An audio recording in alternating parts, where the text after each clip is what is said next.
திருடீகேசன் எம்பிரான் இலங்கையரக்கர் குலமுருடு தீர்த்த பிரான் எம்மான் அமரர் பெம்மான் என்றென்று தெருடியாகில் நெஞ்சே வணங்கு திண்ணம் அறியறிந்து மறுடியேலும் விடேல் கண்டாய் நம்பி பற்பநாபனையே என்று பாடுகிறார். நமக்கு எப்போதும் உதவியபடி உள்ள சர்வேஸ்வரனை நீ எப்போதும் விடாமல் இருத்தல் வேணும் என்று தன் மனதுக்கு அருளி செய்கிறார் இந்த பாசுரத்திலே.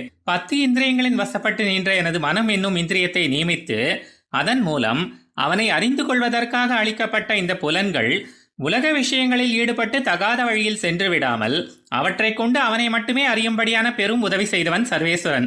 இது எதுபோலெனில் 10 தலையுடன் கடல் சூழ்ந்த இலங்கையில் உள்ள ராட்சச குலத்தின் தலைவனாய் இருந்து கொண்டு தன் முரட்டுத்தனத்தால் தகாத காரியங்களை செய்து வந்த ராவணனை அழித்து விபீஷ்ணன் போன்ற நல்லவர்களை ஆட்சி செய்யும்படி வைத்தானே அதுபோல. அது மட்டுமின்றி நித்தியசூரிகள் அவனை எவ்விதம் அனுபவிப்பார்களோ அதே போல் என்னையும் அனுபவிக்கும்படி செய்தவன்.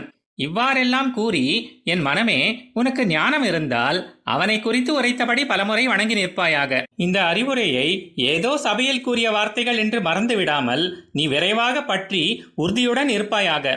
இத்தகைய அறிவு உண்டான பின்னரும் உனக்கு ஏதும் கலக்கம் ஏற்பட்டால் சகல திருக்கல்யாண குணங்களும் பரிபூர்ணமாக நிறைந்த அவன் பண்ணின உபகாரங்களை விடாமல் நினைவில் கொள்.